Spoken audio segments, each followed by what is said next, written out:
राधे राधे। मैं अपने YouTube channel Radha Rani की भक्त में एक बार फिर से आपका स्वागत करती हूँ।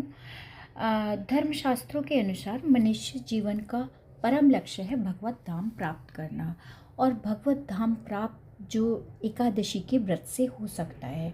मैं कल पुत्रदा एकादशी की व्रत कथा सुनाने जा रही हूँ, तो ध्यानपूर्वक मेरी पुत्रदा एकादशी की व्रत कथा को जरूर सुनिए।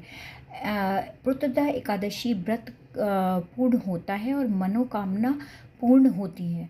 अब आप शांतिपूर्वक इस कथा को सुनिए। इसके सुनने मात्र से ही वाजपेयी यज्ञ का फल मिलता है। द्वापर युग के आरंभ में महिष्मती नाम की एक नगरी थी, जिसमें महिजित नाम का राजा राज्य करता था। लेकिन पुत्रहीन होने के कारण राजा को राज्य सुखदायक नहीं लगता था। उसका मानना था कि जिसके संतान न हो उसके लिए यह लोक और परलोक दोनों ही दुखदायक होते हैं। पुत्र सुख की प्राप्ति के लिए राजा ने अनेक उपाय किए, परंतु राजा को पुत्र की प्राप्ति नहीं हुई।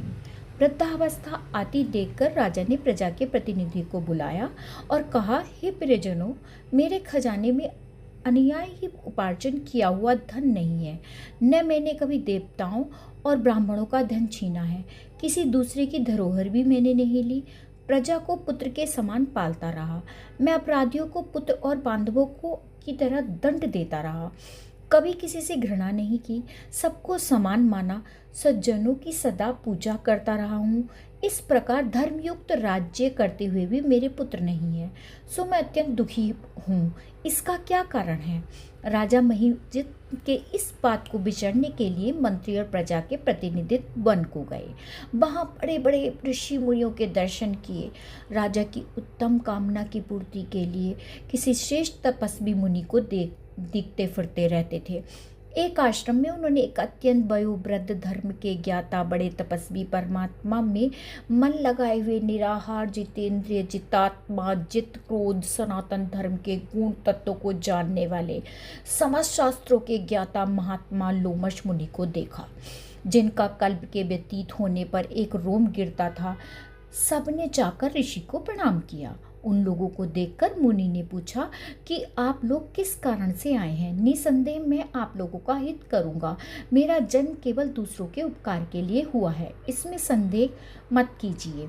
लोमश ऋषि के ऐसा वचन सुनकर सब लोग बोले, हे महर्षि, आप हमारी बात जानने में ब्रह्मा से भी अधिक समर्थ हैं, अतः आप हमारे इस संदेह को दूर कीजिए।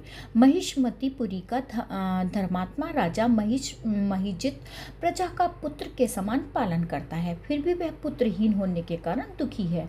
उन लोगों ने कहा कि हम लोग उसकी प्रजा हैं, अतः उनके दुख से हम भी दुखी हैं। आपके दर्शन से हमें पूर्ण विश्वास है कि हमारा यह संकट अवश्य ही दूर हो जाएगा। इससे यह वार्ता सुनकर ऋषि ने थोड़ी देर के लिए नेत्र बंद किए और राजा के पूर्व जन्म का वृतांत जानकर कहने लगे कि यह राजा पूर्व जन्म में एक निर्धन वैश्य था। निर्धन होने के कारण इसने कई बुरे कर्म किए।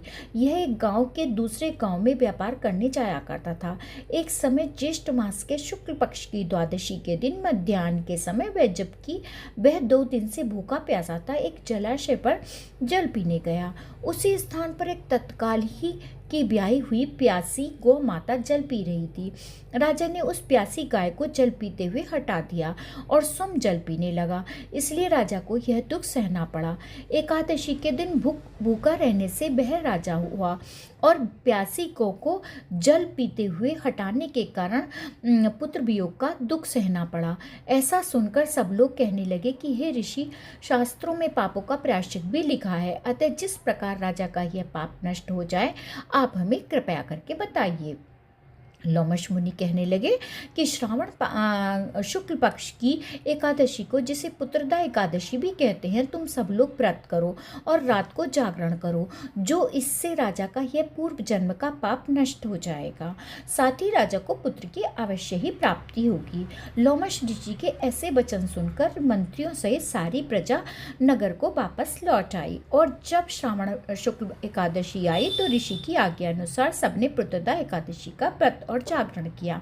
इसके पश्चात द्वादशी के दिन इसके पुण्य का फल राजा को दे दिया। उस पुण्य के प्रभाव से रानी ने गर्भ धारण किया और प्रसव काल समाप्त होने पर उसके एक बड़ा तेजस्वी पुत्र उत्पन्न हुआ। इसीलिए हे राजन, इस श्रावण शुक्ल एकादशी का नाम पुत्रदा पड़ा। अतः संतान सुख की इच्छा हासिल करने वाले इस व्रत को अवश्य करें। इसके महात्म्य को सुनने से मनुष्य सब पापों से मुक्त हो जाता है और इस लोक में संतान सुख भोग कर परलोक में स्वर्ग को प्राप्त करता है। हरे कृष्णा।